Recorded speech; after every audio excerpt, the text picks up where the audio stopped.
Halo, halo, halo, halo.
Halo, assalamualaikum. Waalaikumsalam, Ibu Herning, Ibu Titis. Muka saya belum ada ya. Gak apa-apa tuh, udah sama-sama. Mana lagi nih? Pakai daster terus tak ubel-ubel aja, Mbak. Iya sama, saya juga pakai kaos aja. Apa kabar Bu Herning? Alhamdulillah baik. Baik, Alhamdulillah.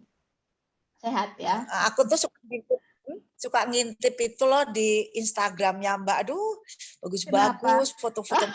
Alhamdulillah. Resep-resep ya. Pinter masak Mbak ya. Pinter masak deh pasti. Pencitraan. Nah, enggak lah pasti. Bu Titis, apa kabar? Udah masuk ya, Udah masuk. Tis? Ini mana lagi nih? Bu Sita kemalaman kali ya. Ini saya share di grup. Halo?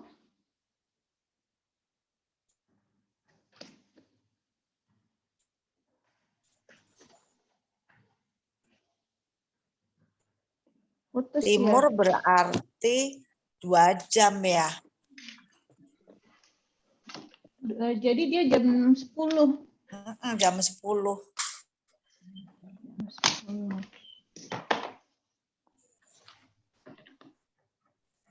Berdua aja nih.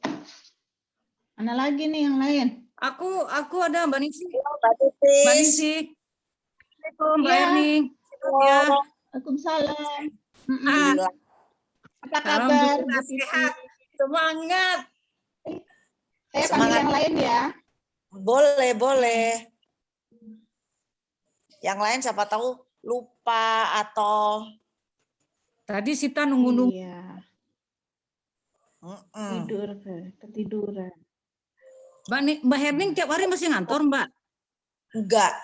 Ya kan aku tuh biasanya ngantornya tergantung Kalau ada acara ya. paling seminggu sekali ya dulu.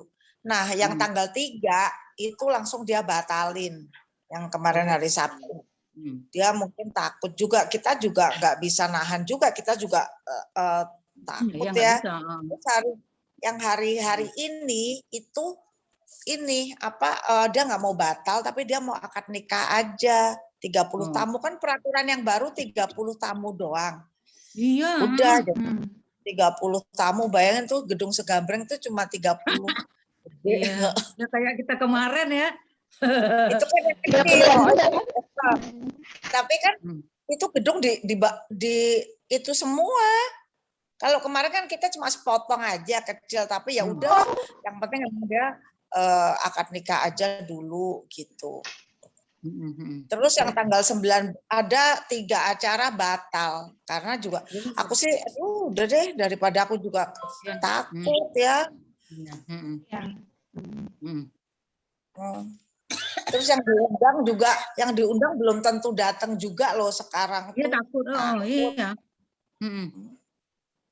Iya. Aduh gila-gilaan deh sekarang tuh hampir semua keluarga deh, nggak satu. Kalau dulu ya waktu pertama kali masih jarang ya kita kontak sama orang, artinya ditularin satu keluarga. Kalau sekarang tuh keluarga bapak ibu anak apa gitu ya. Di kompleks, waduh banyak banget. Saya ukurannya itu keluarga besar gitu loh. Tiap hari itu ada keluarga ini. Waduh kan. Makanya saya udah nggak keluar banget. Memang nggak boleh yang mana. Kadang-kadang kita dapat dari anak ya. Anaknya OTG, nggak tahu dia kan harus anak ketemu. Ini hari mantuku kena loh, mantuku sekarang lagi isoman. Tapi nggak serumah, Bu. Enggak serumah. Ya. Tapi kemarin PCR semua satu rumah. Jadi gini, jadi asal muasalnya itu ketahuan mantuku sampai sekarang pun nggak kerasa apa-apa. Sebelahnya mantuku itu satu keluarga COVID, sekeluarga. Terus kan di tracing ya sama RT RW kan siapa nih yang kontak sama ini gitu. Kemudian mereka rumahnya dempetan. Kalau pagi meskipun pakai masker say hello atau gimana. Terus kita udah tenang aja karena serumah nggak ada gejala. Cuma kan terus swab antigen mantuku sama anakku. Hasilnya negatif. Jadi kita santai aja. Cuma nggak rasa anakku yang satunya yang di Singapura bilang, ih jangan kayak gitu loh. Pakai PCR aja kenapa sih tenang. Bener kita langsung pakai home service. Nah anakku kan sama cucuku suka wira-wiri ke rumahku. Emang kita satu kompleks Mbak Ning. Kita tuh satu kompleks gitu loh. Udah jadi aku juga di swab, mereka di swab. Tahu nggak mantuku itu positif loh pakai PCR. Tapi dengan waktu status antigen nggak kelihatan gitu, nggak reaktif gitu waktu di antigen. Enggak ya? Nggak reaktif, jadi negatif. Negatif. Tapi di PCR positif. Nah, dia pun tanpa gejala. Jadi kalau kita terlena, misalnya waktu itu nggak nekat PCR, kita pikir kita aman. Udah terus ketemu ya kan? Dia apalagi dia sering, akhirnya dia sekarang isoman. Terus kita telepon Halodoc ya, soalnya kan kalau lewat rumah sakit juga udah penuh kemana-mana, pakai jasa Halodoc, konsultasi sama paket isoman sekaligus. Yang di Brawijaya itu ya? Enggak, kalau Halodoc mah di mana aja kan. Online, Bu. Itu kan pakai apa ya? Pakai kayak WA, ada websitenya, kayak ada WA atau email gitu ya kayaknya ya. Ya, dia kan sekarang lagi aplikasi, terus ada kita bisa chatting. Aplikasi. Nanti terus itu pun obatnya tuh, aduh lama banget dikirim, katanya dia juga overload. Oh iya. Jadi kan dikirim kan waktu itu, dikirim dah, terus beli vitamin aja, itu termasuk vitamin. Udah sekarang dia isoman. Aku besok nganterin cucuku vaksin. 12 tahun kan sekarang udah mulai. Iya, iya. Terus anak saya belum lewat aplikasi. Ya Allah, Mbak, yang tuh 12 tahun loh ya, penuh banget. Akhirnya submit nggak bisa, masuk bisa. Submit kan banyak aplikasinya. Terus untungnya di apa ya namanya Asdeprindo, asosiasi gedung, jadi persatuan gedung-gedung lah. Itu kan punya asosiasi, kita punya jatah hari Senin tuh vaksin. Terus saya nanya ke itu sekjennya, itu boleh anak kecil juga? Nggak apa-apa, anak kecil juga. Akhirnya saya cucu sama ART-ku. ART-ku kan belum. Kalau saya udah kemarin. Di mana, Bu? Ya, ini Mbak Lina. Rumah sakit ini. Rumah sakit Arta Graha, Mbak. Halo semuanya. Halo, Mbak Lina. Mbak Lina. Iya. Mbak Lina ini di mana lokasinya? Di Karawang ya, Mbak Lina? Di Cikampek. Oh, Cikampek. Oh, Cikampek. Kita baru berempat nih. Oh, beda dengan yang di fotonya? Beda ya? Yang di foto ya? Foto lagi muda. Iya. Oh, sekarang mulai aja masih apa ya, Mbak Ningsih? Mbak Ningsih mulai aja nggak apa-apa ya? Coba kita tanya dulu. Iya nih kayaknya mulai aja kali ya. Jadi ya kita ngobrol-ngobrol santai aja ya sekarang. Iya. Ini saya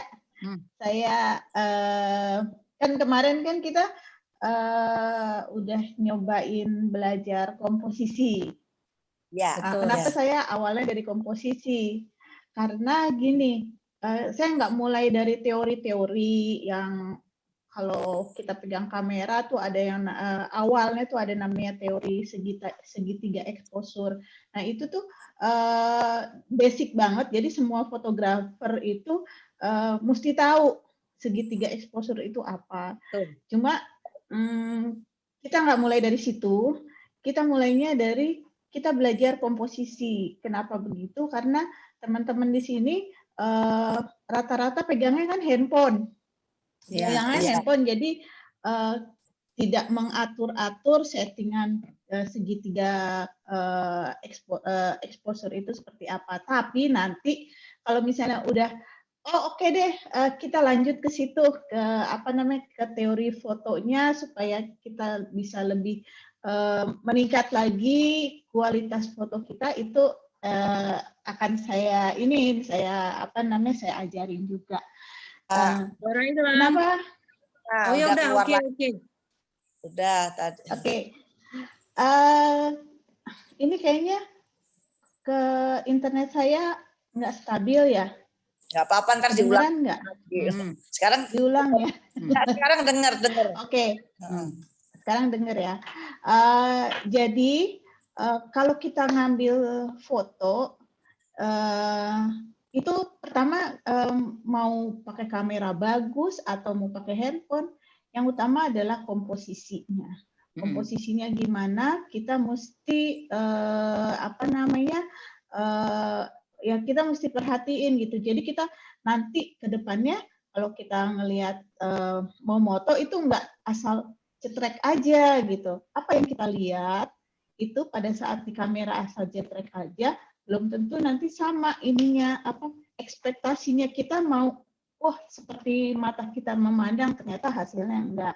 Itu karena kita menempatkan posisi kameranya. Ya udah, Mbak Titis ya, kita lanjut ya. Iya. Ya, ininya malah keluar. Nah, tadi sampai mana? Oke, udah jalan. Oke, Mbak. Oke. Sampai itu komposisi, Mbak. Nanti ya, jadi komposisi beli kamera kayak HP. Jadi kita kemarin itu kita belajar yang namanya rule of third ya. Kita menempatkan point of interest-nya di garis-garis yang kan ada satu bidang terus dibagi 3 bagian vertikal dan 3 bagian horizontal. Nanti kita menempatkan misalnya garis pantai, kita menempatkan di sepertiga atas atau sepertiga bawah.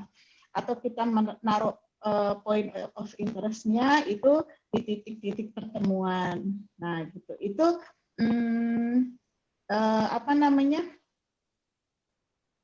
Udah, dengar lagi. Nah. Ya, dengar lagi, Mbak. Ingat lagi. Putus. Ini gimana sih?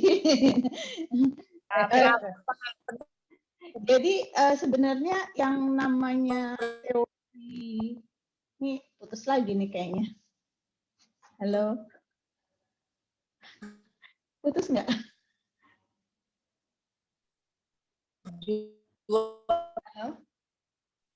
Halo, halo.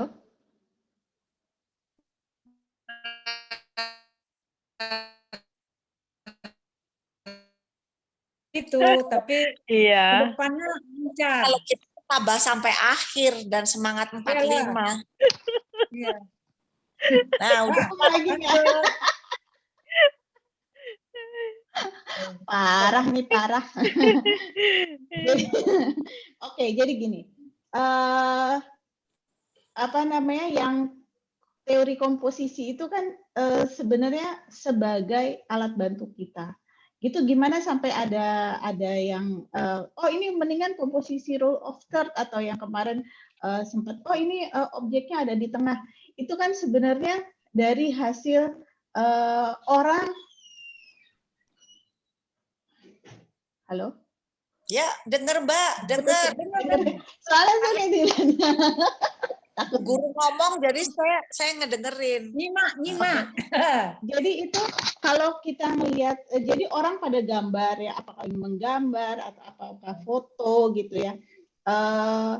Ternyata kebanyakan kalau dengan menerapkan rule of third itu hasilnya itu lebih nyaman dilihat gitu. Betul. Jadi patokan kalau misalnya kita bingung, ini kita mau motonya gimana ya? Kita bisa dengan kita mau pakai rule of third aja biar gampang, biar hasilnya enak gitu. Tapi bukan berarti harus pakai rule of third. Foto itu kan soal rasa. Jadi kalau misalnya kita ngelihat itu udah bagus, udah enak, mau pakai komposisi apa aja terserah gitu. Jadi yang namanya teori komposisi itu membantu kita memutuskan kita mau moto seperti apa gitu. Jadi nanti teman-teman tuh kalau gimana sih supaya kita selalu bisa dapetin komposisi yang enak gitu ya. Itu ya berlatih, mau nggak mau berlatih. Makanya saya kasih tugas buat teman-teman untuk berlatih gitu. Apa aja yang ada di rumah itu bisa jadi objek. Tapi kita juga harus bisa mengkurasi diri. Jadi bukan setiap foto kita cetrek, ini bagus nih kita upload, ini bagus nih kita upload, enggak. Tapi kita mesti milih nih dari saya bisa foto ribuan foto ya, tapi saya cuma milih 1, 2, 3 yang bagus aja gitu. Jadi bukan berarti kita foto cekrek langsung kita upload itu, wah ini apa namanya, menurut kita ini bagus gitu, tapi kita lihat lagi, kita mesti kurasi diri lagi, kira-kira hasil foto ini bagus atau enggak gitu. Oke, terus ini saya mau share screen ya. Ya. Nah, ini kita ngomongin fotografi perjalanan. Hero Square, apa Hero Square apa ya? Oh. Mana nih? Dulu ya. Nah ini. Coba. Jadi pengen jalan-jalan. Ini di mana? Nah, ini di mana ini? Ayo. Di Budapest bukan? Di Hero Square itu ya? Belum pernah. Ini di Saint Petersburg. Namanya Hermitage. Bukan. Bukan Hermitage, tapi Kazan Katedral. Jadi kalau kita mau, ini saya ngambilnya dari seberang jalan. Terus ini tuh udah malam ya, gelap, musim dingin lagi. Jadi mesti buru-buru karena dengar-dengar juga di situ juga banyak copet ya. Di situ juga banyak copet. Jadi pakai HP apa kamera? Ini sepertinya saya pakai handphone. Jadi saya pakai iPhone. Jadi kita itu saya apa namanya, fokusin ke katedralnya, terus posisi handphone itu mesti stabil, diam begini. Vertikal ya. Vertikal. Kalau bisa ada misalnya ada apa namanya, penyangga gini, biar nggak goyang gitu. Tapi yang kelihatan goyang itu mobilnya, jadi mobilnya kelihatan bergerak gitu kan. Yang foto ini ya. Nah, mobilnya kelihatan bergerak, tapi foto si katedralnya tuh nggak burem gitu. Jadi apapun kameranya, kita harus menguasai apapun alatnya ya, kita mesti menguasai gadget kita. Kalau kita punyanya kamera handphone, kita mesti pelajari nih kamera handphone kita nih kemampuannya apa gitu. Dan saya yakin kalau teman-teman semua tuh handphonenya udah bagus-bagus ya, gitu. Itu pasti hasilnya bagus. Aku yang penting aku bisa kirim WA sama itu. Oke. Nah, ini fotografi perjalanan. Ini keluarga saya pas waktu kita jalan-jalan ke Genting. Jadi kalau moto itu kan, kalau fotografi perjalanan tuh ya kita mesti ada kan. Kita mesti ada di foto itu. Keluarga kita mesti ada gitu. Ngapain kita foto jauh-jauh tapi kita motoin orang lain, motoin gedung doang gitu. Iya, kita nge-moto gedung, tapi orang yang jalan sama kita ya harus ada fotonya ya kan. Gitu. Ini waktu kita ke Genting, terus ini kita foto bareng. Nggak tahu ya saya ini belakangnya tuh apaan gitu deh. Pokoknya yang penting itu muat sih, semua anggota keluarga masuk gitu. Oke, jadi tapi bagus ini bagus ya, ini fotonya yang ini. Ini kita tuh moto mesti apa ya, kalau misalnya mau dibilang bagus, kita lihat yang garis vertikal nih Bu, yang gedungnya di ininya nih, nih ini. Ini usahain lurus. Nih, garis-garis ini. Jadi jangan kita ngambilnya miring gitu. Terus ini kan yang apa POI yang vertikal nih kan lurus ya bentuknya nih, lurus semua gitu.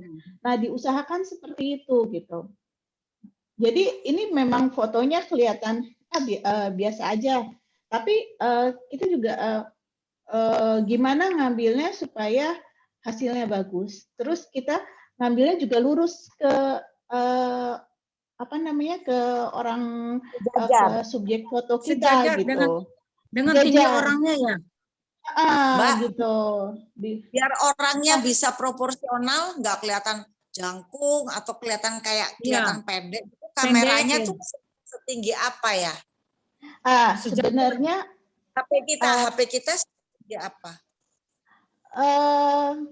Kalau HP itu kita ini mesti gini Bu, tegak gini ya. Tegak. Melihat ininya tegak lurus ya. gitu ya.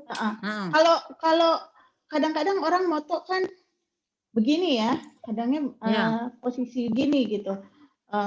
Tapi ya sebenarnya sih di ini ya kita lihat hasilnya tuh kira-kira gimana gitu. Nah, nanti kita lihat pas poin kenali kamera kita itu seperti apa ya. Jadi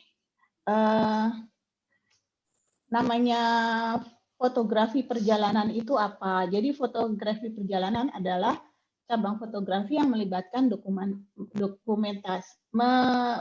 dokumentasi suatu daerah. Jadi bisa pemandangan, masyarakat, kuliner, aktivitas di situ, adat istiadat, sejarah gitu ya.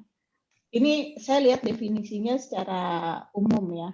Tapi kalau untuk kita sendiri apa sih untuk yang kita yang kepake gitu untuk kita. Jadi fotografi perjalanan ya dokumentasi perjalanan kita dari satu tempat tertentu pada waktu tertentu, di mana merekam perjalanan kita dari berangkat, lokasi sampai kita kembali ke rumah. Itu definisi buat saya, menurut saya lebih pasnya seperti itu. Ini saya kasih contoh di story Instagram saya. Mudah-mudahan bisa. Nah ini nggak bisa diklik ya? Gimana tuh? Ya udah.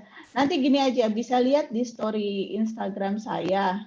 Ini yang apa namanya? Story yang di highlight ada saya bikin. Jadi itu perjalanan saya waktu ke Eropa tahun 2019 itu saya dokumentasikan dari pertama saya di bandara, saya makan apa di bandara, saya masuk ke apa namanya pesawat, terus di pesawatnya itu jendelanya seperti apa, tempat terus makanannya apa, terus selama di perjalanan itu saya ngapain gitu. Apakah moto keluar atau ke moto aktivitas lain kayak nonton kayak gitu. Terus pas pada saat mendarat itu mendaratnya di mana, itu apa sih icon yang khas, misalnya mendarat di Paris yang khas apa sih, icon Eiffel misalnya, meskipun kita bukan di Eiffel tapi di situ ada stiker Eiffel atau apa gitu, kita bisa ambil. Terus ya perjalanan selama apa namanya foto-foto selama perjalanan itu saya dokumentasikan, bisa lihat contohnya di sini gitu. Oke. Balik lagi. Baliknya gimana nih?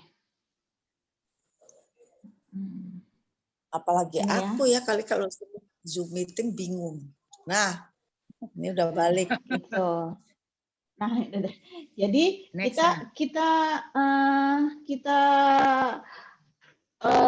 ambil foto-foto yang menurut kita menarik, yang nantinya dari foto-foto itu kita bisa cerita lagi kan emang gitu kan, kita pergi terus kita ceritain lagi gitu, ini oleh-oleh gue ini cerita gitu. oleh gue foto, udah nggak model lagi, oleh-oleh gantungan kunci lah gitu. Ini oleh-olehnya, ini cerita saya seperti ini, saya bisa cerita lagi karena berdasarkan memori yang tersimpan di foto gitu. Dari foto itu kita ingat, oh iya ya waktu itu gue begini, waktu itu kita makan ini seperti itu. Oke. Ya. HP Mbak, sebenarnya dia pakai HP. Enggak, ini pakai yang Kamera. ini kamera biasa, kamera. Cuma Kamera HP charger. ini kan ini jadi persiapan. Oh, Kalau kita mau pergi, kita mesti siapin ya yang alat yang kita pakai untuk ini kan. Sebentar. ya note yang harus catatan yang harus disiapkan. Iya. Ini Kalau takutnya saya ada cuma yang satu mau masuk. Kamera, kamera, charger apa segala macam. Saya tambah cabang colokan itu. Jadi satu yang ada sampai 5 lubang gitu. Stop kontak. Iya. Stop kontak tuh yang 5 saya mah. Iya, Karena satu buat sama. Terus itu adaptor colokan kalau ke Jepang. Ya, adaptor sama stop kontaknya yang cabang 5. Iya, soalnya kan HP kalau HP bawa kamera 2. buat baterai kamera ya, ngecas kan. Iya. Belum anak-anak kan HP-nya. Iya. Belum rice cooker.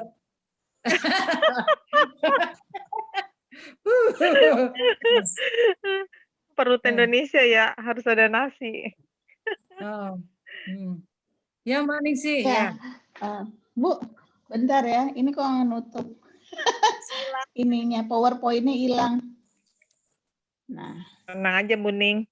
Kita yang ngobrol. Santai, ya. Ini kan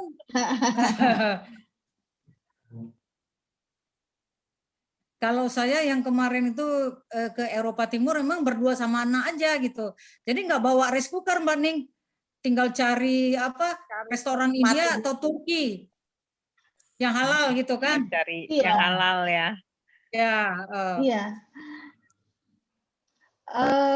Saya juga gitu, Bu, nggak pernah bawa rice cooker. Bawa Nggak boleh Indomie. Mas, saya katanya ribet. Mau jalan-jalan apa mau masak ya? Sama kayak suami. Padahal saya udah beli. Padahal saya udah beli rice cooker yang kecil itu kan, yang kecil itu udah beli. Kecil. Jadi kalau jalan-jalan ke itu restoran yang kayak restoran yang India kayak Turki kayak gitu kan. Mau habis ya waktunya ya, Bu Ning. Mau habis. Thank you for 10 menit ya. Iya. Iya. Kita ini aja dulu ya. Pakai WA. Nggak apa-apa, ini nyambung lagi. Oh, udah nyambung lagi. Oh iya, ya udah. Nah, ini sekarang yang kita mesti siapin. Yang kita mesti siapin ya kamera, HP, charger, SD card, baterai. Ya, kita kan mesti ini ya cek juga. Ini saya udah share screen belum? Tadi. Terus nggak ada, terus hilang lagi. Tadi sempat lah. Nah, ini udah. Ini ya. Jadi ini yang mesti kita siapin. Terus belum lagi kita mesti perhatikan juga colokan-colokan di negara yang kita datangi itu seperti apa gitu ya. SD card itu penting banget. Kita mesti tahu kamera kita tuh SD card-nya kapasitasnya berapa besar. Kalau bisa kita beli cadangan untuk SD card itu. Terus baterai juga. Kalau perlu kita beli baterai tambahan. Jangan sampai kita pada saat udah di tempat yang bagus, tahu-tahu baterainya habis atau SD card-nya penuh. Jadi jangan kebalik, SD card-nya itu kita bawa SD card yang penuh sama baterai habis, mendingan kan SD card kosong tapi baterainya penuh. Itu mesti kita perhatikan itu. Ini pengalaman saya waktu di sana juga. Jadi pas di Broek atau apa sih ya, yang di Belgia Itu kan pemandangannya bagus Oke. banget. Pas nyampe sana SD card saya habis, Bu. Terus rusaklah Ya gitu, SD card-nya rusak ya. Mau beli di pabriknya nggak tahu tempatnya di mana. Terus untungnya suami saya tuh di itunya di dompetnya ada SD card gitu. Kalau nggak ada itu kan kayaknya nyesel banget ya, kita udah jauh-jauh jalan ke sana, udah kita surveinya udah lama, udah taunya SD card-nya habis, SD card-nya rusak. Itu jadi kita gadget mau nggak mau kita harus siapkan dari rumah. Terus ini selain gadget ya, kita kan mesti cek juga kondisi di sana cuacanya seperti apa aja yang kita butuhkan. Kalau misalnya dingin atau apa, mana peralatan kita naruhnya harus di tempatnya seperti apa. Terus ini ada survei lokasi. Ya, ini survei lokasi ini bagian dari survei perjalanan kita secara keseluruhan. Itu survei lokasi ini maksudnya kalau untuk foto ya, untuk foto kita bisa cari di internet di tempat yang mau kita datangi, yang kita mau datangi itu paling bagus fotonya dari mana. Yang icon-icon yang bagus itu di situ tuh apa gitu. Jadi jangan sampai kita udah balik pulang terus baru ada yang bilang, lu kesini nggak? Enggak. Tapi itu kan deket ternyata sebelahnya. Karena kita nggak tahu, jadi kita miss gitu. Itu sebenarnya sama juga seperti apa namanya? Ini bagian dari survei lokasi perjalanan kita. Salah satunya kita juga mesti survei di mana kita bisa dapat foto yang bagus gitu di tempat yang kita datangi. Contohnya gini, ke Paris ya, saya cari ini di mana tempat foto untuk foto Eiffel. Jadi dia kasih tahu kalau foto Eiffel ini bagusnya pas di apa tuh kan ada kayak yang Komi diputer atau di Trocadero atau dari tempat lain di jalanan di mana gitu, saya lupa gitu ya. Terus atau dari gedung lain yang apa jaraknya jauh, jadi kita bisa moto kota Paris dari atas, jadi landscape-nya kelihatan jelas gitu. Itu kita survei, kita mesti survei. Ini tujuannya karena kita mau foto perjalanan kita supaya ini perjalanan kita tuh bisa berkesan, bisa puas kita ininya bawa oleh-olehnya nanti. Jadi tetap ya survei. Ini gimana kalau jalannya sama apa sih travel gitu ya? Kebetulan saya Operator gitu. belum pernah pengalaman sih belajar jalan sama ini adalah gini. Bu Sita baru mau masuk. Tapi saya nggak tahu mungkin kalau sama travel bisa didiskusikan sama-sama gitu. Gue pengen nih moto di sini atau gimana ininya apa namanya baiknya gimana gitu ya. Tapi kalau kita jalan sendiri mungkin lebih enak untuk Lebih fleksibel. Lebih fleksibel. Kalau travel nggak bisa kayaknya Bu. Nggak Kan bisa udah ya? ditentuin ya jadwalnya. Oke. Iya. Jadwalnya. Oke, kalau gitu gini, kalau misalnya travel, Bu Sita udah masuk belum ya? Tadi sih udah ya, udah masuk.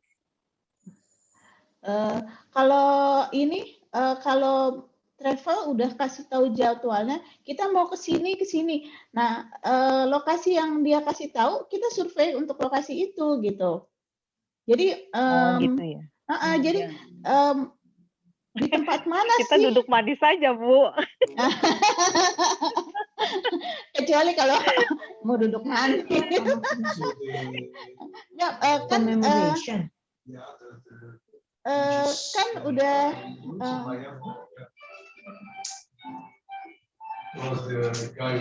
anaknya 2 tahun. Berarti ada yang bocor. Oke. Oh, itu nggak di mute punya itu kayaknya Mbak Sita kayaknya. Oke, nggak apa-apa. Iya. Jadi kita cek survei lokasi di mana kita bisa dapat gambar yang bagus, atau kita lihat foto orang-orang yang pernah ke sana. Ini kelihatannya bagus nih foto di sini gitu. Kalau itu sesuai dengan jadwal dari travelnya,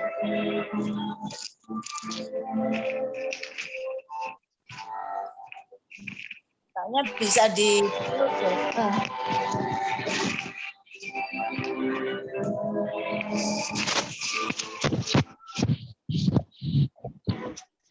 nggak bisa ya? Lanjut aja Mbak Nggak bisa Nisi, di-mute. lanjut aja nggak apa-apa Jima. Oke, nggak apa-apa ya. Jadi kalau hal itu bisa dirunding, kita udah tahu kita mau pergi ke satu tempat gitu ya. Ya kita lihat foto-foto orang lain lah. Survei, salah satu cara survei adalah ngelihat foto orang lain gitu. Pas kita ngelihat foto orang lain, oh iya nih saya pengen nih foto di tempat yang ini. Kira-kira kayaknya internet saya nggak kuat, internet sini nggak kuat kalau untuk Zoom di sini, kenapa ya?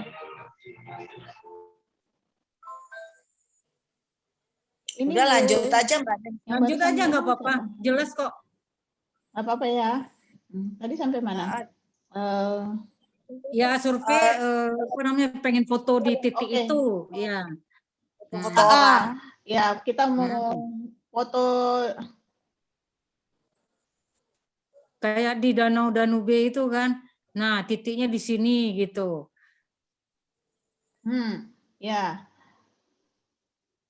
Mbak Herning malah hilang fotonya. Ya. Nah ini aku udah suara tapi ininya gue kepenset. Ntar ya. But it's nah, berapa kali udah. kan saya ada Zoom?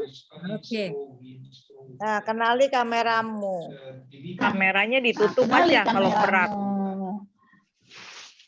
Jadi kita kan punya kamera nih. Kamera kita handphone. Nah, kita mesti handphone itu kamera yang jadi salah satu komponen kamera itu adalah salah satunya adalah lensa. Kalau handphone itu lensanya kadang orang kan bilang, kan kita punya pakai handphone jadi jelek nih hasilnya gitu. Itu mungkin karena belum mungkin emang kameranya dia jelek. tapi yang perlu itu kita tahu juga di kamera itu ada yang namanya lensa. Lensa di handphone itu kebanyakan adalah lensa wide atau lensa yang lebar gitu. Jadi apa tuh maksudnya lensa lebar? Lensa lebar artinya kalau kita ngambil begini aja dapatnya banyak gitulah, ya kan? Kalau kita pakai handphone. Kalau kamera yang profesional, DSLR atau mirrorless itu ininya lensanya bisa dibuka.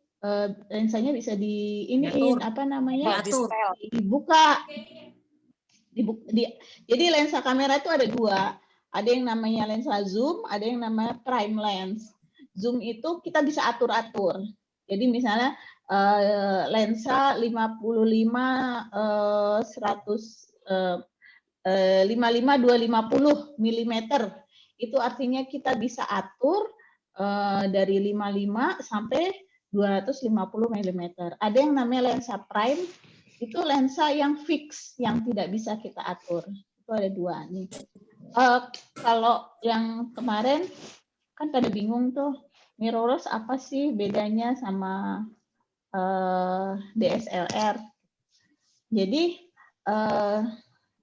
mirrorless itu sebenarnya perkembangan teknologi kamera setelah DSLR adalah mirrorless. Bedanya di mana? Namanya ada lensnya, berarti dia nggak pakai mirror. Ini saya mau tunjukin. Ini saya ada kamera. Ini kayaknya background-nya saya ganti aja ya, biar gini aja deh. Ini saya ada kamera. Ini kamera DSLR. kayak gini. Kita bisa buka ya. Nih, kita buka ininya, lensanya. Nah, di dalamnya sini, kalau kita cetrek tuh. Sita sudah oke, hilang lagi dia. Nah, di sini tuh ada lensa yang dia bisa nutup, buka gitu. Iya. Itu yang namanya mirrornya, untuk dia merekam gambar, terus berapa lama gambar itu terekam. Nah, itu pakai di sini ada mirrornya gitu. Kalau parah nih, hilang. Nggak bisa. Sekarang hilang nggak? Nggak ada kok. Okay. Nggak. Sita juga udah masuk. Halo Sita. Udah masuk ya. Nah, ini ya. Jadi ini bentuknya kayak, ini kebalik nih. Kayak kamera ini dulu. Kayak kaca. Ada kaca. Ada sebentar di mana ini? Saya udah nggak pakai lagi kamera itu, Mbak. Berat, nenteng kemana-mana. Nah, repot bawanya. Ini ada kaca gitu. Ya, emang berat. Mending beli yang entengnya ya, Bu. Nah, tapi ada lagi yang namanya mirrorless. Ini satu lagi. Mirrorless itu berat juga untuk mirrorless tertentu, gitu ya. Ini saya buka ya.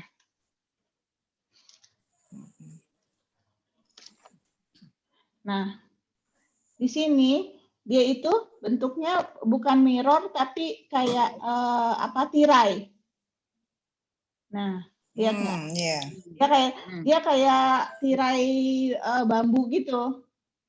Nah, itu yang bedanya sih di situ, mirrorless sama DSLR. Tapi teori foto yang lain itu sama aja, semuanya sama gitu. Jadi terus kalau bilang bagusan mana, di mirrorless atau DSLR, ya kalau kita senang teknologi baru ya pilihnya yang mirrorless. Kan ada yang bilang, saya sih maunya DSLR aja, ya nggak apa-apa. Dengan DSLR-nya dia dapat hasil yang bagus ya, pakai aja terus gitu selama belum bosen ya. Terus mirrorless itu yang tadi yang saya pakai itu besar, tapi banyak juga mirrorless yang kecil-kecil yang bisa yang bisa dibawa kita bawanya gampang gitu. Saya pikir ibu-ibu cocok lah pakai yang mirrorless yang kecil gitu. Itu dan ya bentuknya kecil lah kayak kamera zaman dulu, kodak-kodak gitu. Dan hasilnya juga bagus. Oke. Jadi kita mesti kenali kamera kita. Kalau kamera kita handphone itu lensanya wide. Wide itu mengakibatkan ada distorsi. Distorsi itu ada yang suka miring-miring kayak gitu. Itu karena bukan salah si handphonenya, bukan salah orangnya, tapi memang karena lensanya lensa wide. Jadi kita mesti akalin juga kalau memang lensa wide itu bagusnya memang buat kayak pemandangan itu bagus. Terus, tapi kalau handphone kita gimana biar bisa untuk moto orang bagus? Ya nggak apa-apa, kita bisa maju, bisa mundur gitu. Dan di handphone kita juga ada fasilitas untuk untuk memajukan atau memundurkan supaya objeknya bisa lebih jelas.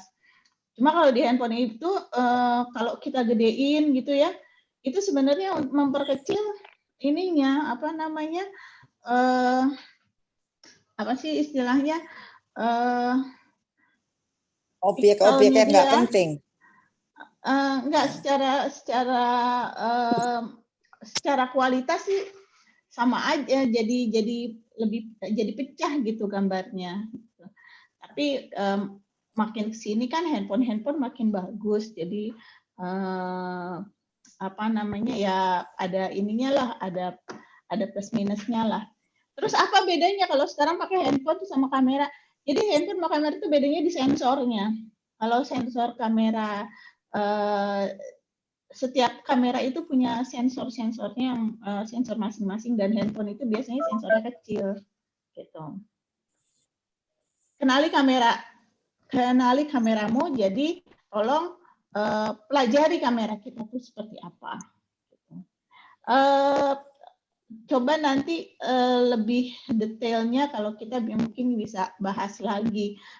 Kalau kamera handphone itu gimana enaknya ngambil gambarnya gimana.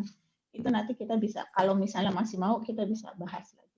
Ini tahu nggak nih di mana nih Bu? Ini fotonya. Turki, bukan. Bukan, di Malaysia. Soalnya tak pikir bangsa yang warna-warni gini Ada, biasanya. iya. Di Genting itu yang tempat apa namanya judi-judi itu. Terus survei lokasi ya. Selain tempat, di lokasi itu ada makanan apa aja. Makanannya bisa kita fotoin juga. Jadi makanan, terus adat istiadat di sana, terus ada mungkin tari-tarian atau apa, atau kita mengunjungi tempat yang pertunjukan-pertunjukan. Itu termasuk dari paket survei lokasi kita. Waktu ke Belgia, katanya kan coklat Belgia enak ya. Saya lihat juga, saya fotoin ini. Cuma ini dari balik jendela, jadi agak berkabut. Tapi kelihatan enak kan Bu ya, coklatnya. Nah, kita moto apa aja? Kalau foto perjalanan kita moto apa aja? Yang pasti kita foto diri kita. Tadi udah lihat sekilas teaser foto album foto saya. Di situ saya harus ada dong di foto itu ya kan. Tapi selain foto diri, kita juga mesti fotoin pemandangannya di sana gimana. Terus selain motonya yang wide, yang lebar, kita juga bisa moto lebih detail lagi gitu. Detail ke arah misalnya ada apa sih di sana banyak sepeda-sepeda, kita bisa fotoin sepedanya. Atau kalau di Eropa tuh yang lucu juga, kalau kafenya belum buka, biasanya dia susun itu kursi ditumpuk-tumpuk, itu juga bisa jadi objek foto yang menarik gitu. Jadi selain foto kita, terus ada foto pemandangan atau foto objek-objek yang menarik yang kita temuin di situ. Jadi yang kita foto selain yang lain, yang luas gitu, yang kita juga fotoin detailnya juga. Oke. Nah, ini komposisi ya, mau nggak mau. Saya sih berharap pada perdalam deh komposisi gitu. Perdalamnya gimana caranya? Ya latihan. Tiap ada kesempatan latihan. Latihan tuh bukan jadi kayak misalnya kita mau di mobil gitu ya. Duduknya di pinggir aja gitu. Jadi bisa sembari moto, itu latihan kita butuh guys, masih ada ya.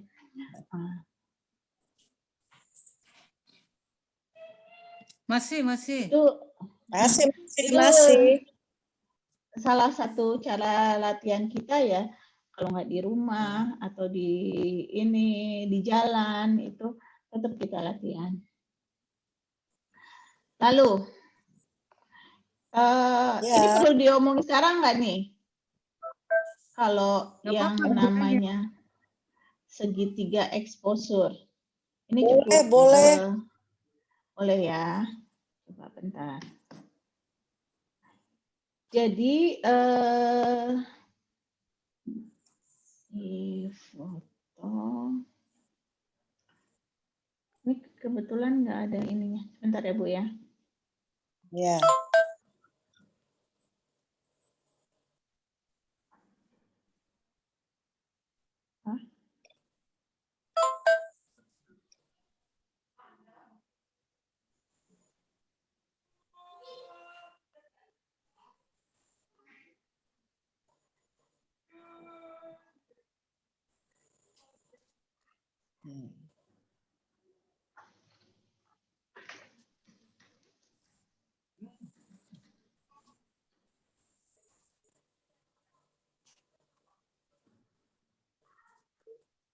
Mbak Ningsi. Ya, Mbak. Ya, Udah mati bentar. lagi. Oh, ya udah. Oke. Aku nggak tahu, Mbak.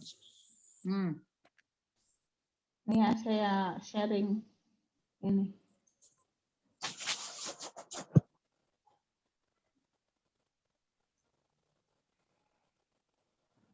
Nah, ini kelihatan nggak, Bu?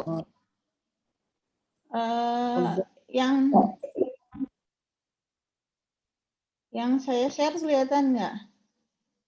Kelihatan tulisannya Yang dasar ada segitiga foto city tour. Ya udah, oke nih.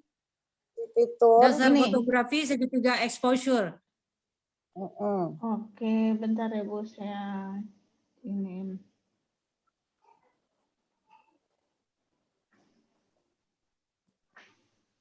Bingung nih makainya.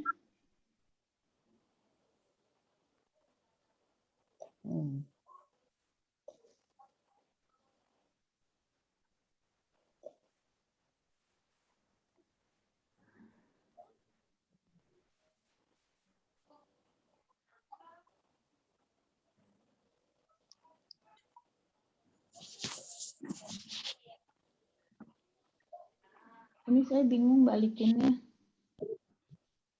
Oh, Atau pakai ini balik. Nih ya, dari tidur. Sofa. Pertama duduk lama-lama ngeglosor. Nih. Oke, ya udah. Ini jadi ada yang namanya ISO, ada yang namanya aperture, dan ada yang namanya shutter speed, gitu.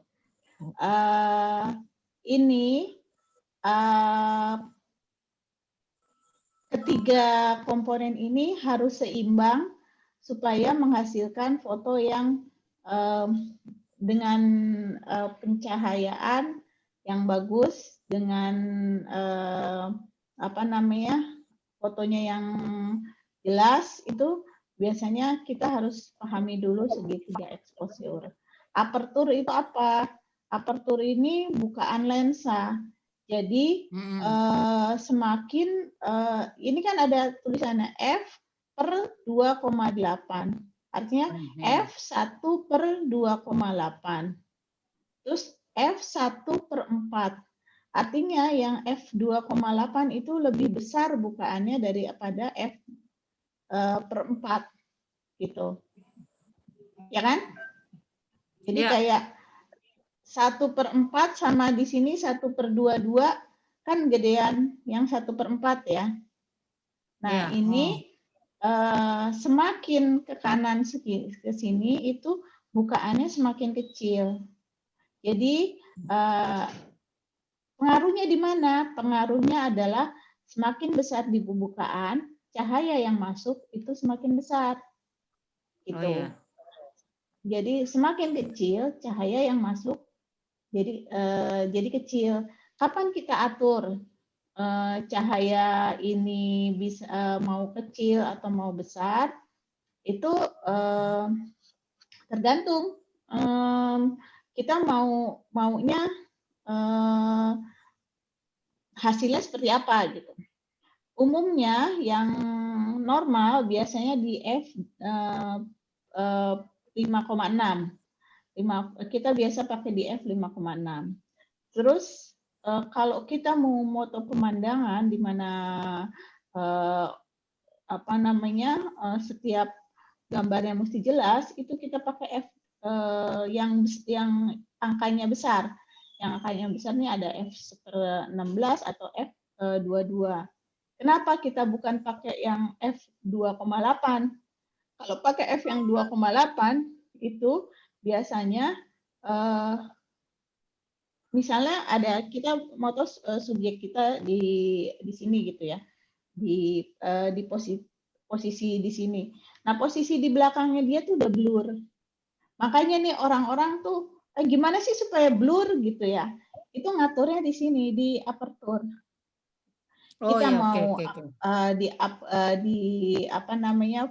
objek foto kita jelas, jelas semua. itu pakai F yang besar. Tapi kalau yang kita cuma mau subjek point of interest kita yang jelas, itu kita pakai aperture yang angkanya angka kecil. Angka kecil itu bukaannya besar gitu. Sebenarnya bukan angkanya kecil karena ini kan F1/28 ya. 1/28 kan sebenarnya besar daripada F1/22 ya.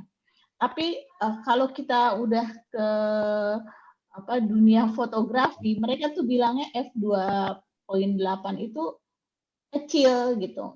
Jadi ini agak mesti kita pahami dulu dari awal. Kita pahami dari awal bahwa ini F nulisnya gini kan, F garis miring 2,8 gitu. Artinya F1/2.8. Gitu. Jadi kalau namanya bokeh itu kan bahasa Jepang, istilahnya Bu, sebentar. Nah, Bu Sita masuk lagi. Itu istilah untuk blur gitu ya. Tapi bukan blur yang karena kameranya goyang, tapi karena memang diatur POI-nya jelas, tapi belakangnya blur. Biasanya ada yang pakai aplikasi. Itu kalau pakai aplikasi kan kelihatannya ya nggak apa-apa sih, namanya juga foto ya. Kalau misalnya bikinnya bagus, ya hasilnya memuaskan untuk yang moto ya nggak apa-apa.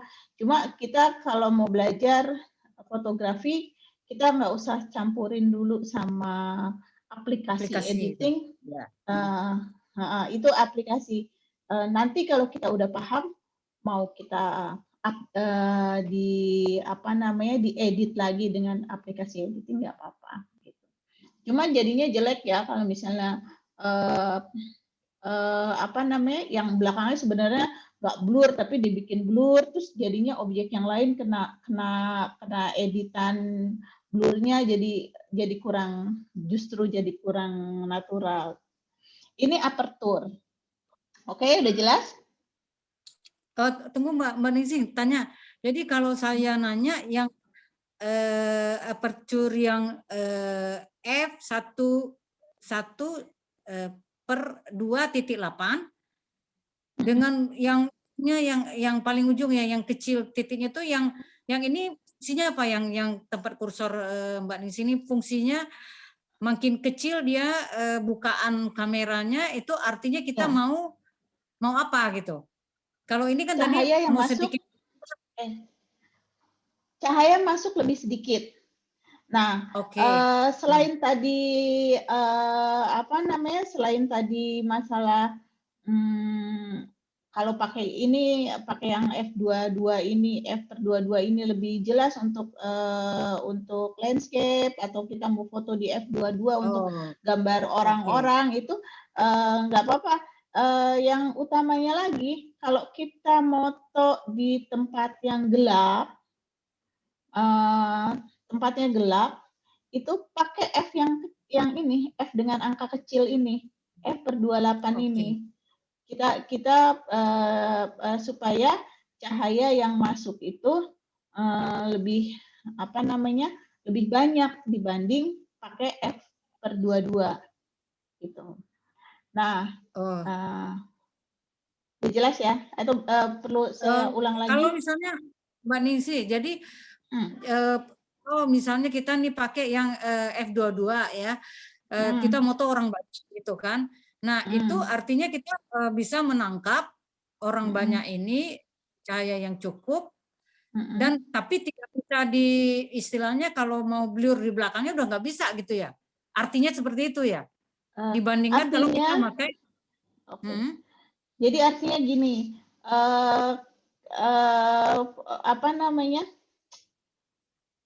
jadi misalnya nih ada orang nih, ini ada orang,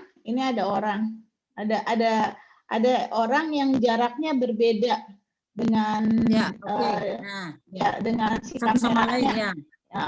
Kalau pakai f yang besar, yang f/22 itu bisa jadi kedua orang ini akan hasilnya jelas. Hasilnya kelihatan dua-duanya seperti fokus. Tapi kalau pakai f/28 karena jaraknya berbeda, itu yang tidak difokuskan itu jadinya blur. Orangnya yang satu blur gitu. Kita suka lihat kan foto satu orang, ya ada foto dua orang, yang satu jelas, yang satu blur. Kok bisa begitu gitu ya? Itu karena jarak antara kedua orang itu terhadap lensa kamera itu jaraknya berbeda. Meskipun dia meskipun cuma berapa senti aja, karena dia pakai aperture yang dengan angka kecil.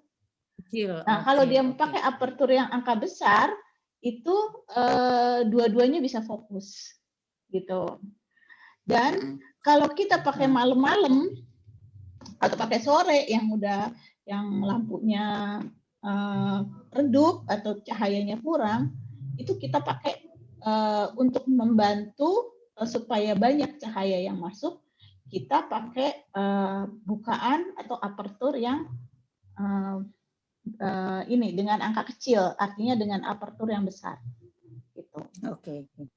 Jadi nanti saya jelaskan gimana kita ini kan baru aperture. Gimana kita makainya berbarengan. Karena ini harus dipakai berbarengan. Aperture, shutter speed sama ISO ini dipakai berbarengan. Ya. Ini penjelasan tentang aperture-nya. Terus ada yang namanya shutter speed. Shutter speed itu adalah seberapa cepat kamera itu mengambil cahaya. Kalau yang aperture itu seberapa banyak cahaya yang masuk. Tapi kalau shutter speed, seberapa cepat cahaya masuk itu ke kamera. Jadi yang namanya fotografi itu kan fotografi itu kan artinya gambar yang dari cahaya gitu, berdasarkan cahaya ya. Jadi cahaya yang masuk itu yang diterjemahkan menjadi gambar. Nah, kayak gini, shutter speed ada 1, 1,5, 1/1/4. Ini di bawahnya 1 juga ada. Jadi 0, sekian, 0, sekian ini ada gitu. Ini 1/6. Ini satuannya second ya. Jadi 1/250 second, 1/125 second, 1/60 second. Yang biasanya kita sesuaikan, kita mau pakai shutter speed berapa? Itu disesuaikan dengan denyut nadi manusia dan juga dengan lensa. Tapi kita patokannya gini aja, yang biasanya pakai di 125 atau 160 lah. Ini untuk siang gitu, kita pakai 125 atau 160. Nah, jadi kayak ini kalau 1/250 ini apa? Ini cahayanya yang masuk cepat banget kan? 1/250 second. Itu cahaya yang masuk itu cepat. Biasanya untuk moto apa? Biasanya untuk moto yang objek yang bergerak dengan cepat. Jadi untuk objek yang bergerak dengan cepat itu kita bisa pakai shutter speed yang 1/250 atau di kamera-kamera ini bisa sampai berapa ya? Saya lihat ini shutter speed kita bisa atur sampai 1/1000.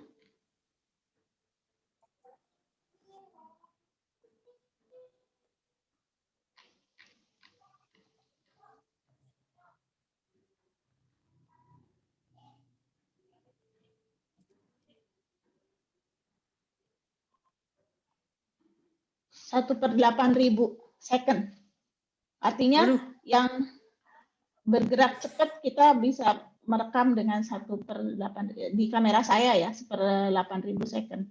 Tapi yang normalnya biasa 160. Kalau kita mau moto kayak mobil, gimana sih kita mau moto mobil supaya pas kita foto dia nggak burem gitu ya, kita pakai speed yang tinggi.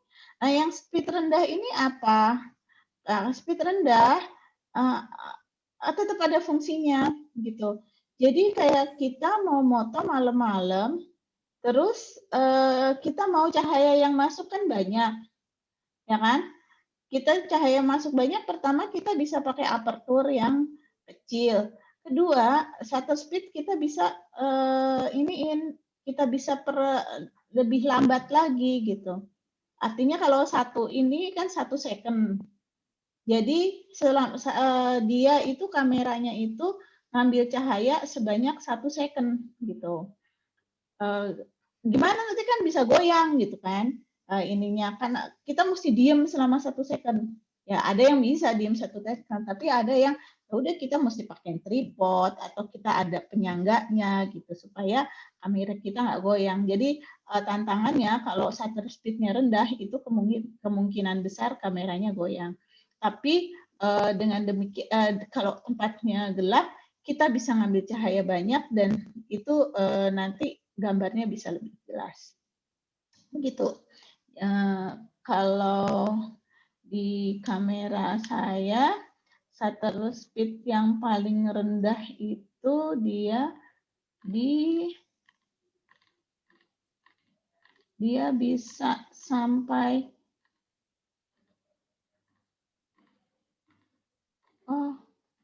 30 second, setengah menit. Jadi selama setengah menit kameranya tuh nggak boleh gerak, diem aja dan dia lensanya kebuka selama setengah menit untuk ngambil cahaya.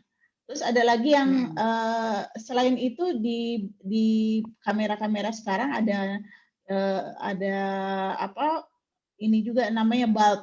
Bulb itu artinya kita tekan dia tekan tadi ada sampai 30 second.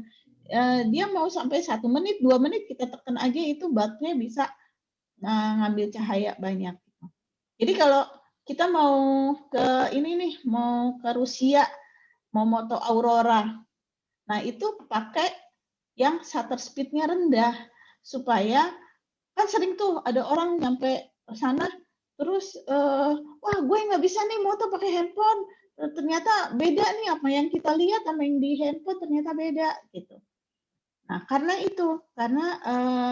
cahaya yang masuk itu belum sempat masuk ke kamera, tapi kameranya istilah udah nutup duluan gitu. Kalau misalnya dia kasih waktu 30 detik cahayanya itu masuk, nah itu ya auroranya bisa kelihatan gitu. Oke?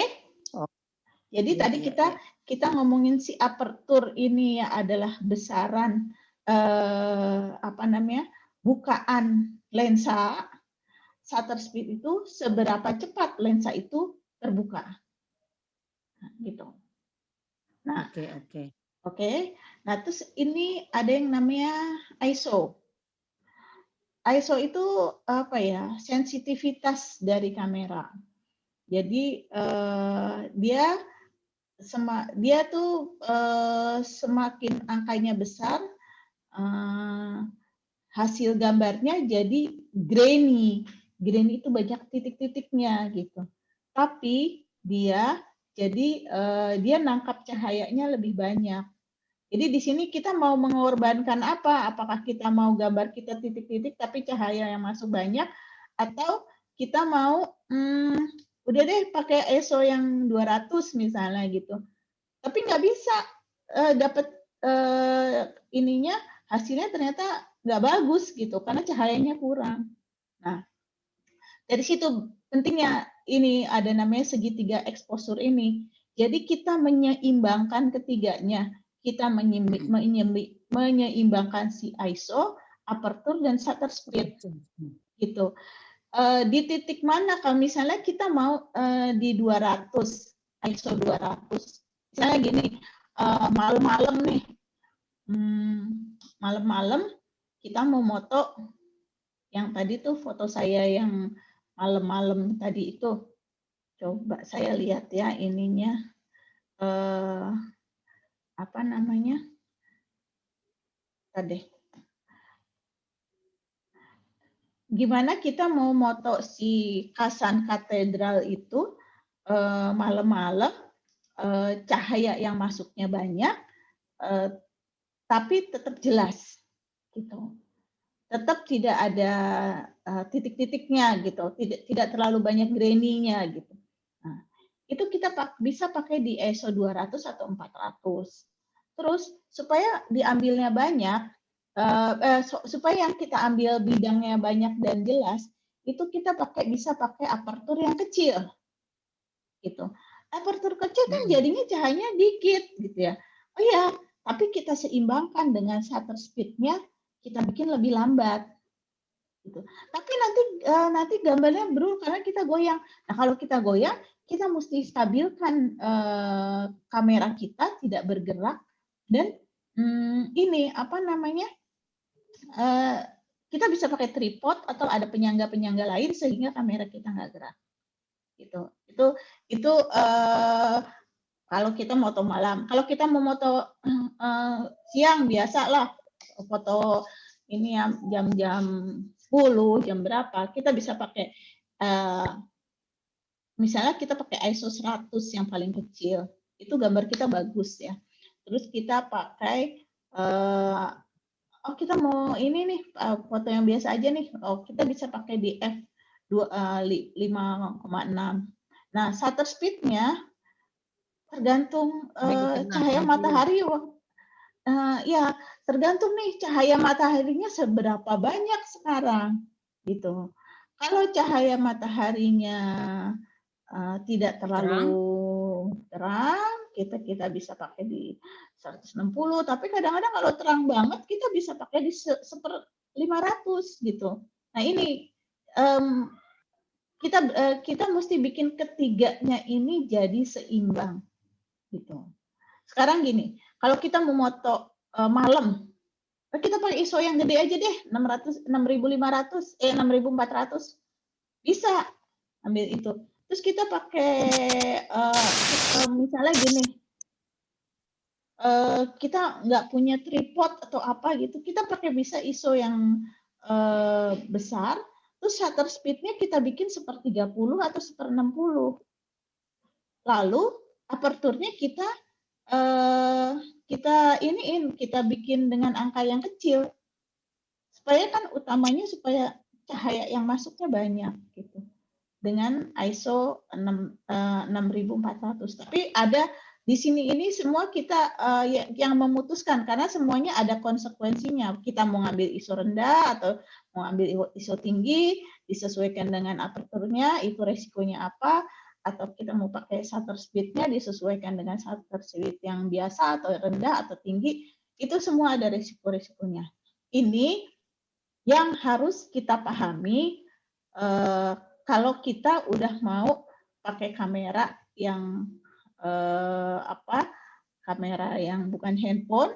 Kalau handphone ini kan kamera kita tinggal cetrek-cetrek aja. Kalau bukan kamera mirrorless atau DSLR, nah ini yang kita mesti pahami. Dan ini pakainya modenya mode manual. Kalau mode auto di kamera mirrorless atau DSLR itu sama aja pakai handphone, sama aja kayak kita pakai handphone gitu, karena dia kan kita udah beli kamera mahal-mahal terus kita pakein ya ngapain kita pakai manual, ada yang bilang gitu ya. Ya iya nggak apa-apa, kita bisa pakai kamera yang mahal terus kita pakai mode auto terus kita foto-foto, itu nggak masalah, itu bisa aja sih kayak gitu. Makanya kita tetap belajar ininya, komposisinya gimana. Cuma kalau kenapa kita mesti pakai manual, terus kenapa kita mesti atur apertur, shutter speed, dan ISO? Karena pada posisi kamera auto, ada pada posisi pada waktu-waktu tertentu, kita nggak bisa atur, kita pengen gambarnya seperti apa.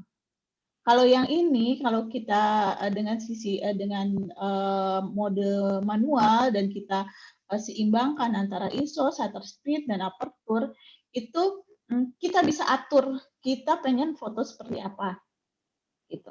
Jadi kita misalnya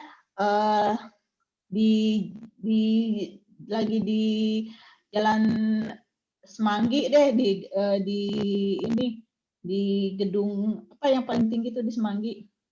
Oke lah di jembatan Semanggi lah kita berdiri di situ. Terus kita mau moto jalanan. Nah, kita definisiin dulu. Saya mau moto jalanan, ini mobilnya kelihatan. Atau mobilnya itu nggak kelihatan, cuma dia kayak kayak lampu yang garis-garis lampu warna-warni. Gitu. Pernah lihat nggak, Bu? Jadi Ya. kalau itu garis-garis aja Kayak lampu. cahaya gitu. Jadi kayak cahaya lurus-lurus aja gitu. Nah, itu kita aturnya adalah shutter speed-nya kita lambatin supaya mobil yang bergerak kalau kita mau kan itu mobilnya bergerak. Kalau mau ngelihat mobil seperti mobil biasa ya pakai apa namanya shutter speed-nya ditinggiin. Tapi kalau kita mau kita mau ngambilnya cahaya lurus gitu, jadi kayak garis-garis cahaya, shutter speed-nya shutter speed-nya direndahin, ISO-nya kita bikin di ISO yang jangan 6.500, 6.400 tapi di ISO 100 atau 200 gitu supaya jelas. Lalu aperturnya kita bikin di f yang angkanya angka besar. Benar. Jadi kita bisa atur dengan mode manual, kita bisa atur kita mau foto seperti apa. Gitu. Oke? Ya. Bu Titis beli kamera. Saya punya. Tapi saya punya, cuman tadi nggak saya siapin di sini, mestinya saya siapin ya kameranya. Nggak tahu cepras ini baru ini baru apa? Ya auto aja sih sebenarnya yang kita pakai selama ini gitu. Nah terus saya juga saya berpikirnya ya kita kan bukan profesional ya, tapi hanya kebutuhan untuk ya koleksi ya, tapi memang kita berusaha untuk hasilnya maksimal ya. Nah, ketika misalnya saya pernah lihat iklan apa sih HP inilah misalnya ya, kayak di bandara itu ada landscape panorama gambar gunung kalau nggak salah ya. Gambar ini diambil dengan Vivo tipe ini kan gitu ya.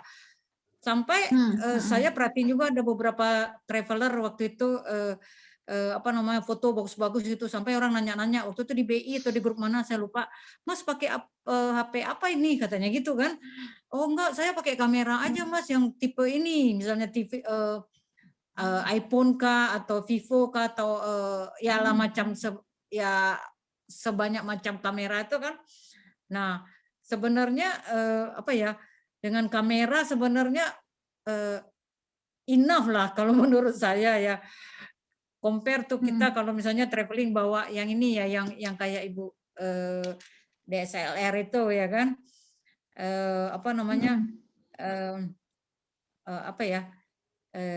ya ini ya kalau saya sih ini untuk pengetahuan dasar ya, untuk ini ya. Ya kita punya tapi nggak ngerti cara makainya kan gitu. Kalau sekarang udah ini gitu kan. Ya, sebenarnya kalau kita punya handphone kita, itu kita juga bisa kita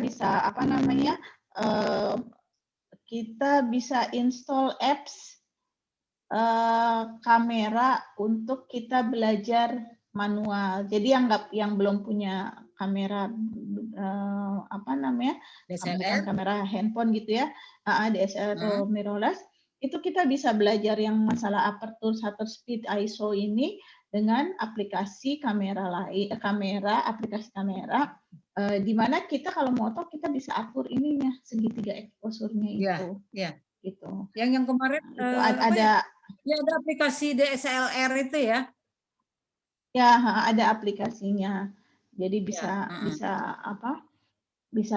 belajar dari situ. Dan saya pikir juga kamera-kamera handphone sekarang juga udah bagus-bagus gitu. Makanya yang kita perlu perdalam adalah bagaimana kita latihan untuk mendapatkan komposisi yang bagus. Kita udah punya modal yang kita bawa-bawa tiap hari gitu. Tiap hari kita bawa-bawa.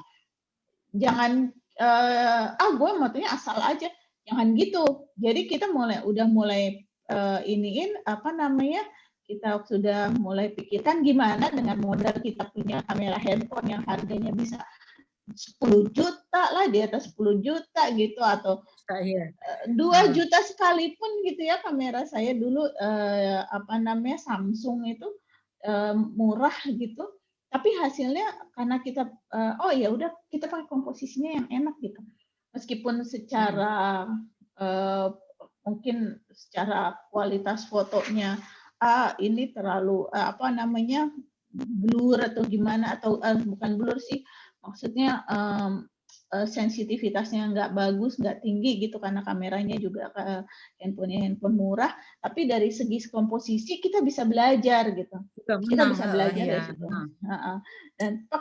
Dan kamera-kamera sekarang yang itu kan orang sekarang bikin handphone biasanya mengutamakan kameranya yang ada lensanya 1, 2, 3 kan. Nah itu kita pelajari. Kalau kita punya kamera yang punya handphone yang kameranya ada 3 nih, gimana supaya kita bisa pakai 3 kamera ini, 3 lensa gitu ya, bukan 3 kamera tapi 3 lensa. Ini lensa apa aja yang ada di situ? Ternyata itu lensa, ada prime lens, ada apa namanya, ada zoom lens gitu kan, kita nggak tahu, kita mesti perdalam juga, jangan sampai kita udah punya barang yang kita bawa-bawa kemana-mana, pada saat harusnya bisa dipakai fitur-fiturnya, ternyata kita nggak pakai, kita pakai auto aja gitu kan, jadi sayang kan kalau gitu. Oke? Ya. Ini kita ada yang apa namanya, yang berubah di saya dari yang minggu kemarin itu, Bu Ningsi, saya udah mulai geli melihat foto orang di-upload di medsos, walah fotonya dia merasa sudah fotonya bagus ya, tapi komposisinya udah nggak benar tuh, saya udah geli aja gitu. Walah sayang banget, saya bilang gitu kan. Mungkin kameranya bagus, objeknya bagus, tapi karena memang tidak ngerti komposisi, udah saya ya udah bisa menilai gitu. Walaupun saya sebenarnya belum nyoba ya secara hasil di saya sendiri gitu. Tapi melihat punya orang saya udah geli gitu. Oh ini ya maksudnya ya nggak maksimal lah ya. Kita kan sebenarnya mencapai hasil yang maksimal ya kan. Nah, dengan yang kemarin itu saya udah ngerti ini. Tapi memang ketika kita menggunakan itu teorinya itu memang nyaman gitu. Memang nyaman, hasil fotonya nyaman kita lihat gitu. Compare tuh ya yang selama ini saya lihat, oh ini ya memang harus keliling lagi Bu untuk iya benar. Jadi ya kembali lagi, yang namanya komposisi itu kan alat bantu aja. Teori komposisi itu alat bantu aja yang sekiranya itu bikin kita nyaman, meskipun itu break the rule, kita ternyata nggak ngikutin komposisi itu, ya nggak apa-apa. Tapi ada alasannya gitu. Jadi kayak saya nggak suka komposisi kayak gitu, ya nggak apa-apa. Tapi apa alasannya kita pakai yang lain? Kalau misalnya itu bisa menghasilkan yang lebih bagus, gambar yang lebih bagus, ya nggak apa-apa, terserah gitu. Jadi ini kan soal rasa. Jadi ini soal rasa. Dengan gitu. menggunakan komposisi ini memang hasilnya kalau menurut saya sih apa ya? Ya memang seperti Mbak Ningsi bilang ya rasa gitu kan, di gue enak, di dia enak, di gue nggak enak, ya itu kan soal ini ya. Tapi kan ada ininya, istilahnya benchmarknya lah, apa namanya standar gitu ya.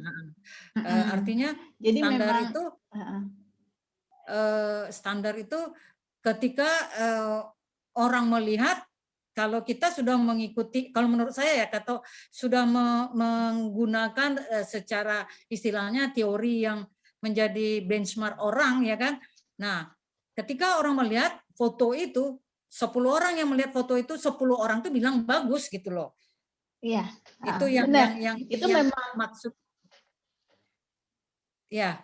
Ya gitu Bu. benar memang. Itu memang teori komposisi memang asalnya dari benchmark ya. Jadi benchmark banyak dari banyak foto, ternyata foto ini bagus. Oh ternyata dia karena dia menempatkan subjek objeknya di sini gitu. Tapi kan ada orang yang terserah gue dong, ya nggak apa-apa kalau memang itu terserah lo gitu kan, foto-foto kamu sendiri. Tapi kalau kita mau, kita nggak mau seperti itu, kita ada alasannya. Kalau kita yang sudah tahu teori, terus kita ternyata kalau kita bikin seperti ini bagus, misalnya kita moto ada danau, terus danaunya ada di dekatnya danau ada bangunan, dan danaunya itu bikin pantulan ke bangunan itu gitu ya. Jadi itu mungkin bisa dibikin 50% ke atas, 50% ke bawah di garis danaunya gitu. Dan hasilnya bisa bagus ya. Jadi karena dia terbagi dua dengan gambar yang sama terbagi dua, terrefleksi gitu. Itu bagus gitu. Jadi ada alasannya, tetap ada alasannya. Oke. Halo Bu Sita. Bu Sita dengar nggak nih? Nah, ini terakhir ya, kita tetap kita kembangkan kreativitas kita dalam ambil foto. Nanti mungkin nggak sekarang, tapi mungkin nanti bisa next time. Gimana kreativitas itu kan macam-macam ya. Apa kita mau ngambil dari bawah, atau kita ngambil dari atas, atau dari gimana itu bisa macam-macam. Oke. Tapi yang utama ini ya. Jadi kita disuruh diam, quit talking and begin doing. Nah, ini yang utama. Jadi kita ya kita bisa mulai. Oke. Ada pertanyaan sebelum kita tutup? Bu Herni ketiduran? Bingung mau tanya apa, telat masuknya tadi. Iya.